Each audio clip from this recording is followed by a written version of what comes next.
Para desenvolver uma ideia, é preciso dedicar várias horas do dia e muitas vezes da noite para chegar ao resultado esperado. E tem muita gente fazendo isso dentro das universidades brasileiras. Na UNB, por exemplo, os estudantes tentam aproximar os robôs da nossa realidade. E também tem escola que já investe desde cedo do potencial de futuros cientistas. Nas universidades públicas de todo o Brasil, nascem a cada dia centenas de inventores. Estudantes que chegam a dedicar mais de 20 horas semanais em projetos que irão trazer melhorias sociais. No Laboratório de Automação Robótica da Universidade de Brasília, são mais de 20 experimentos em andamento.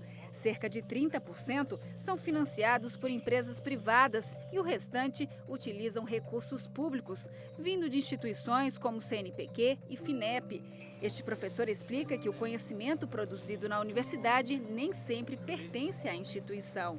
Quando os projetos são inteiramente desenvolvidos na universidade e vem uma empresa e procura se apropriar daquela tecnologia, fazer o que a gente chama de transferência de tecnologia para ela, existe um convênio que é firmado e, em geral, grande parte da propriedade intelectual fica com a universidade.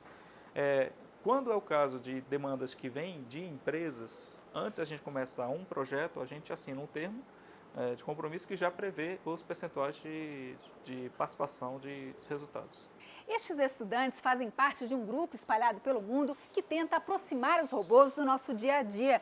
Nestes aqui, por exemplo, estão sendo feitos cálculos para que no futuro possam auxiliar na locomoção de pessoas. Poderíamos adaptar esse tipo de locomoção de robô móvel com rodas, um robô móvel terrestre, em uma cadeira de rodas, por exemplo, para auxiliar a locomoção de um cadeirante no meio onde ele está inserido, no seu trabalho, na sua casa. Ele não precisaria dar comandos para a cadeira ir para frente, ir para trás. Talvez a cadeira se deslocaria no ambiente e ela por si só tomaria a decisão de desviar dos obstáculos ou não. Neste outro, o estudante da sexta fase de engenharia elétrica faz cálculos para que os movimentos projetados na tela sejam copiados pelo mini-robô, esse já com formas parecidas com a do ser humano. A ideia inicial é que ele tenha autonomia para se locomover em terrenos acidentados. O principal desafio, então, seria fazer uma modelagem matemática desse robô e depois, em cima disso, desenvolver algoritmos para que ele consiga não só identificar como está o ambiente externo, mas como reagir a esse ambiente externo. E que tal fazer com que os robôs se comuniquem entre si? É o que planeja este estudante. Já neste outro experimento, o robô lembra um animal de 4 patas, que no futuro, por exemplo, pode se tornar um cãozinho de estimação. Mas a automação também pode estar em formas menos conhecidas. Este é um pequeno helicóptero de 4 hélices, com um tamanho de 40 por 40 centímetros. A ideia é que ele possa transportar pequenas cargas ou até mesmo uma câmera para fazer imagens aéreas, mas sem os custos que envolvem uma aeronave de tamanho tradicional. E isso inclui até mesmo deixar o piloto em segundo plano. Um técnico que for utilizar esse tipo de equipamento, ele não mais tem que saber conhecimentos técnicos sobre voo, sobre pilotagem, ele simplesmente tem que ter conhecimento da tarefa dele. Então, a pessoa não tem que se ficar preocupando de não deixar o helicóptero cair. O usuário tem que se manter e falar assim, para onde eu quero que o helicóptero vá? O helicóptero que vai pensar em como é que ele vai chegar lá. Nesta sala é o ambiente que está sendo projetado para ser inteligente. Além de gerar uma redução de consumo de 70% em relação aos sistemas tradicionais, a expectativa é que ele traga mais conforto às pessoas que estiverem na sala. Informações que deverão ser passadas para um computador central.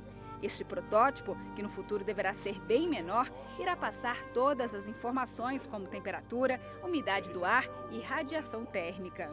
A ideia seja que ele seja miniaturizado, a ideia é que no futuro a gente coloque tudo isso dentro do telefone celular.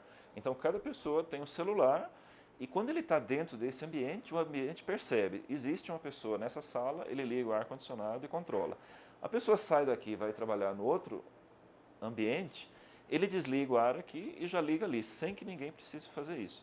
Se eu agora tiver uma pessoa aqui dentro, ele regula o ar-condicionado para uma pessoa. Se eu tiver 20 pessoas aqui dentro, ele regula para 20 pessoas. Outro fator determinante para o uso racional da energia elétrica é o desenvolvimento deste ar-condicionado híbrido, que alterna funcionamento a gás e elétrico.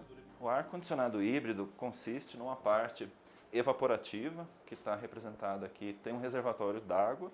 Essa água é colocada em cima de uma manta e a evaporação da água ela tira calor do ambiente. E essa é uma forma bastante eficiente de refrigerar os ambientes, né? Mas em Brasília, nem todo o ano é seco o suficiente para justificar usar só o sistema evaporativo. Então tem aqui nessa parte de cá, que é um aparelho de ar-condicionado convencional. Nesta escola, a ciência vai além da sala de aula. Há um ano, os estudantes têm a chance de aprender enquanto plantam verduras e legumes, que ficam em uma horta suspensa. O projeto, criado pela Embrapa, inspirou o professor de biologia, que teve a ideia de implantá-lo no colégio. Um dos objetivos é o aluno entender que o solo é extremamente importante. Dependendo da quantidade de minerais, dependendo do adubo colocado, ele vai obter um resultado com aquela mesma planta, enquanto que em outro coxo, alterando o fertilizante ou alterando os minerais, ele vai ter outro resultado. Na horta suspensa, os canos de PVC são transformados em vasos e podem ser colocados em lugares onde há pouco espaço. Essa é uma das vantagens da criação. Se você vê o nosso espaço tão pequeno e nós temos dado cachos de banana constantemente. Então isso faz com que a gente realmente tenha vontade de fazer com que esse projeto se empenhar em fazer com que ele funcione, né? Tudo que é produzido lá na horta é utilizado aqui, nessa cozinha experimental. Quem está à frente do trabalho é a chefe Sandra.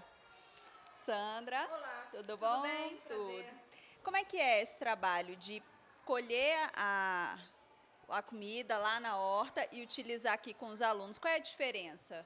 Bom, isso faz toda a diferença, né? Porque só o fato dos alunos conhecerem a horta, muitos não sabem o que é uma berinjela, como que a alface nasce, como que a mandioca nasce. Só o fato da gente levá-los para colher todos esses alimentos já estimula muito o aluno a vir preparar e provar, né? Com isso, é um trabalho bacana para a escola, para o meu trabalho aqui dentro e também para a saúde deles, né? Porque é uma horta sem agrotóxico, né? Então, eles acabam consumindo alimentos mais saudáveis. A gente colhe para ir na cozinha experimental, fazer comidas. E às vezes a gente faz do que a gente está estudando. O trabalho na horta desenvolve o olhar curioso dos baixinhos, ingrediente fundamental para quem um dia quiser se tornar um cientista. Esse trabalho feito fora da sala de aula aguça um pouco mais a curiosidade das crianças e eles vão aprofundando um pouco mais. Então, se você trabalha um pouquinho raiz, caule, folhas, flores e frutos de uma forma normal que a gente sempre trabalha, quando eles começam a vivenciar, pegar as folhas, eles observam que existe algo diferente. A gente aprende mais sobre as plantas e quando a gente crescer a gente pode ensinar para algumas pessoas que não sabem. Envie sua sugestão para o Repórter Justiça. Nosso endereço é o repórter.justiça@stf.jus.br. Morava numa caverna, escrevia nas paredes. Morava numa vermelha, escrevia numa pedra. Morava num palacete, escrevia num papiro. Morava numa palafita, escrevia num bilhete. Morava numa oca, escrevia com fumaça. Morava num sobrado, escrevia num caderno. Morava num inferno, escrevia via fax. Morava num viaduto, escrevia